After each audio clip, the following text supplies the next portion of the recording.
বাংলাদেশে এখন সবাই ঐক্য চায়। ইউটিউবার বসো বসো, তোমরা বসো। বাংলাদেশে সবাই কি চায়? আপনারা চান? আমি ঐক্য চাই।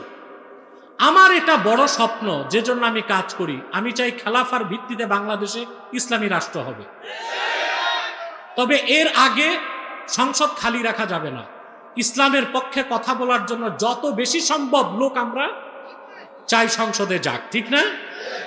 কিন্তু আমি একটা জিনিস প্রচার করি বাংলাদেশে, আমি অরাজনৈতিক ঐক্য চাই। কারণ রাজনৈতিক ঐক্যের চেয়ে আল্লাহর দ্বীনের স্বার্থে অরাজনৈতিক ঐক্য বেশি দরকার। আপনার এই হাজার হাজার লোক বসে আছেন না, কথা বলেন, আমি বয়ান করতেছি, শুনতেছেন না? এটা কুমিল্লা কত আসন? বলেন নাউজুবিল্লাহ জোরে। আমি নিজে যদি এই আসনে দাঁড়াই, যত লোক আছেন 1/3 লোক আমাকে ভোট দিবেন? জি না। 70টা কর্মী আসা, জি না। এইটা আমাদের দেশের অনেক পীর সাহেব, অনেক আলেম, অনেক বক্তা বুঝে না। মাঠে যা থাকে মনে করে এই সব আমার ভোটার, পরে নির্বাচনের পর দেখে পাশের আগে বাস। জামানত গেছে, মাশাআল্লাহ। নুরুজ্জামান সাহেব, মাওলানা নুরুজ্জামান সাহেব এসেছেন, বসেন। এই আবেদপুরের সবচেয়ে পুরনো আলোচকদের একজন মাওলানা নুরুজ্জামান সাহাব, তিনি এসেছেন, বক্তব্য রাখবেন, ধৈর্যের সাথে বসবেন। কথা শুনতেছেন? তো আমি যখন রাজনৈতিক প্রশ্ন আনবো, আপনারা ভাগ হয়ে যাবেন। জামাত একদিক, বিএনপি একদিক, এনসিপি একদিক, আওয়ামী লীগ আরেক দিক। সেজন্য আমি বলি যে আমি দ্বীনের স্বার্থে অরাজনৈতিক ঐক্য চাই। 3টি স্বার্থে আমরা এক হয়ে যাব। কয়টি স্বার্থে? জোরে বলেন। ইসলামের সুমহান স্বার্থ রক্ষায় আমরা ঐক্যবদ্ধ হয়ে যাব। রাজি আছেন? মুসলমানদের মৌলিক দাবি আদায় আমরা এক হয়ে যাব। আর বাংলাদেশের স্বাধীনতা রক্ষায় আমরা ঐক্যবদ্ধ হয়ে যাব। আমাদের এই 3টি স্বার্থের বিরুদ্ধে বাংলাদেশে কাজ করতেছে 3টি অমুসলিম সম্প্রদায়। তার মধ্যে সবচেয়ে নিকৃষ্ট হচ্ছে কুখ্যাত কাদিয়ানি সম্প্রদায়। তারা কাফের এবং অমুসলিম। তাদেরকে যারা কাফের বলবে না, তারাও কাফের। কারণ তারা আকীদা খাতমে নবুয়তকে বিশ্বাস করে না, যে বিষয়ে আমার ছাত্র মাওলানা আব্দুর রহমান জাবিরি আপনাদেরকে বক্তব্য শুনিয়েছে। তো আকীদা খাতমে নবুয়ত যারা বিশ্বাস করবে না, তারা মুসলমান না কাফের? তারা কাফের। তারা আল্লাহর আখিরি নবী মুহাম্মদ সাল্লাল্লাহু আলাইহি সাল্লাম আল্লাহর শেষ নবী, এই কথা তারা বিশ্বাস করে না।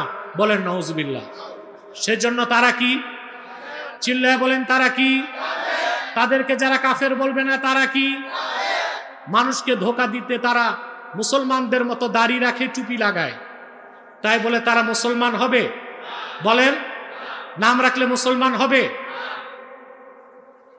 দাড়ি তো অনেকেই রাখে, তাতে সমস্যা কি? রবি ঠাকুরের দাড়ি ছিল না? সে কি মুসলিম ছিল না অমুসলিম? নাম রাখলে মুসলমান হওয়া যায়? টুপি লাগালে মুসলমান হওয়া যায়? দিল্লি পার্লামেন্টে হিন্দু এমপিরাও তো টুপি লাগায়, তাই বলি কি তারা মুসলমান হবে? নাম রাখলে মুসলমান হওয়া যায়? এক শয়তান বোতলে পেশাব করে উপরে নাম লেখছে শরবত, এটা কি শরবত হবে? ভিতরে কি? তদ্রুপ কাদিয়ানীরা শেষ দরজার কুখ্যাত কাফের আব্দুল আউয়াল, আব্দুস সামাদ, মুবাশশির আলী, কবির চৌধুরী, শাহরিয়ার কবির, নিঝুম মজুমদার, এসব নাম রাখার দ্বারা তারা মুসলমান হতে পারে না।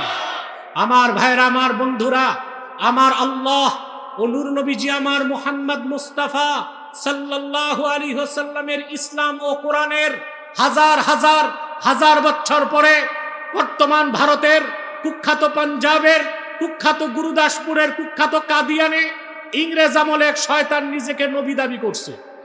চিল্লায় বলেন নাউজুবিল্লাহ। ওই শয়তানটার নাম রেখেছিল তার বাপ মির্জা গোলাম আহমদ কাদিয়ানি। সাবধান, তাকে গোলাম আহমদ বলা যাবে না, কারণ গোলাম আহমদ অর্থ আহমদ এর গোলাম। কোন কাফের কোনদিনও গোলাম আহমদ এর গোলাম হতে পারে না। আর কাদিয়ানের কাজ্জাব ছিল শেষ দরজার কুখ্যাত কাফের, সে গোলাম আহমদ এর গোলাম ছিল না, সে ছিল কুখ্যাত শয়তানের কুখ্যাত গোলাম। কাদিয়ানের কাজ্জাব, মিথ্যা নবুয়তের দাবিদার, ইংরেজদের পা চাটা গোলাম মির্জা গোলাম শয়তান কাদিয়ানির উপর গজব এসেছে 1908 সালে। যখন গজব এসেছে কাদিয়ানের কাজ্জাব, মিথ্যা নবুয়তের দাবিদার মির্জা গোলাম শয়তান কাদিয়ানি 1908 সালে ধ্বংস হয়ে কুখ্যাত জাহান্নামের কুখ্যাত কুকুরে পরিণত হয়েছে, তার অনুসারীরাও ধ্বংস হয়েছে। বর্তমানে কিছু কাদিয়ানি বাংলাদেশে আছে, নাম পরিবর্তন করে করে তারা মিথ্যা পরিচয় দেয়। কখনো নিজেদের পরিচয় দেয় আহমদী জামাত, কখনো বলে আহমদিয়া জামাত, কখনো বলে আহমদী সম্প্রদায়, কখনো বলে আহমদিয়া সম্প্রদায়, কখনো বলে আহমদী মুসলিম জামাত, কখনো বলে আহমদিয়া মুসলিম জামাত। সাবধান, যত কাদিয়ানি ছিল আছে থাকবে, তারা কেউ আহমদী জামাত নয়, আহমদিয়া জামাত নয়, আহমদী সম্প্রদায় নয়, আহমদিয়া সম্প্রদায় নয়, আহমদী মুসলিম জামাত নয়, আহমদিয়া মুসলিম জামাত নয়, তারা শয়তানি জামাত, কুখ্যাত জাহান্নামের কুখ্যাত কুকুরের দল। আমাদের সকল দলের একটাই দাবি, অনতিবিলম্বে স্বাধীন বাংলায় শয়তান কাদিয়ানীদেরকে রাষ্ট্রীয়ভাবে অমুসলিম ঘোষণা করতেই হবে, করতেই হবে, করতেই হবে। এই দাবি আদায়ে যদি তাহরিকে খাতমে নবুয়ত বাংলাদেশ জান ও মাল দেবার ডাক দেয়, কারা কারা প্রস্তুত আছেন হাত তুলে দেখা।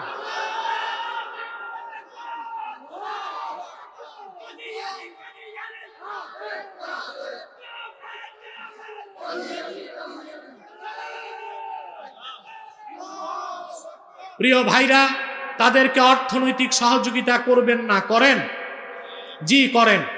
প্রাণ কোম্পানির যত জিনিস তাদের, সেজান কোম্পানির জুস তাদের, RFL এর পণ্যগুলো তাদের, প্রথম আলো নামের প্রথম অন্ধকার পত্রিকা, ডেইলি স্টার এবং ভিশন এগুলো তাদের। নৈতিক দায়িত্ব হিসেবে এগুলো ধরবেন না, কিনবেন না, বেচবেন না, মনে থাকবে।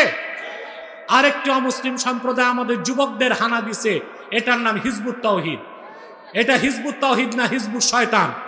এটাও ইহুদিদের আবিষ্কৃত একটি দল, যারা বলে ছেলে মেয়ে বিয়ে ছাড়াও সম্পর্ক করতে পারে, বলে দাজ্জাল বলতে কিছু নাই, নামাজ বলে না, বলে নুমাজ, ইসলাম বলে না, বলে ইসলাম, আবার বলে নামাজ হচ্ছে ট্রেনিং, উজু থাকলেও হবে, উজু ছাড়াও হবে।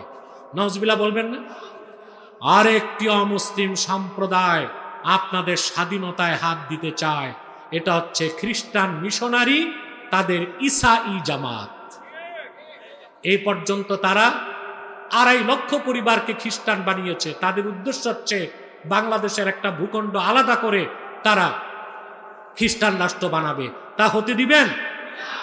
এক সাগর রক্তের বিনিময়ে তা হতে দেওয়া হবে না। আমি আপনাদের কল্যাণ চাই। আমি চলে যাচ্ছি। আমি কোনো দোয়াও করছি না, পরবর্তী আলোচক বিব্রত বোধ করবে। আমি দোয়া চাই আমাদের বংশের মুরব্বী যিনি 50 বছর এসেছেন, ওজায়ের আহমদ আতিকি রহমতুল্লাহর জন্য দোয়া চাই, ওনার ভাতিজা জামাতা আমার ভাই মাওলানা আয়াজ আহমদ সিদ্দিকী জুবাইরের জন্য, তার সাহেবজাদা মাআজ সিদ্দিকী জোনপুরীর জন্য, এখানে আব্দুল হাই সাহেব আছেন, কমিটির লোকজন আছেন, তাদের সবার জন্য আমি দোয়া চাই। ওয়াখির দাওয়ানা আলহামদুলিল্লাহি রাব্বিল আলামিন। না, মুনাজাত করব না। আসসালামু আলাইকুম ওয়া রাহমাতুল্লাহি ওয়া বারাকাতুহু।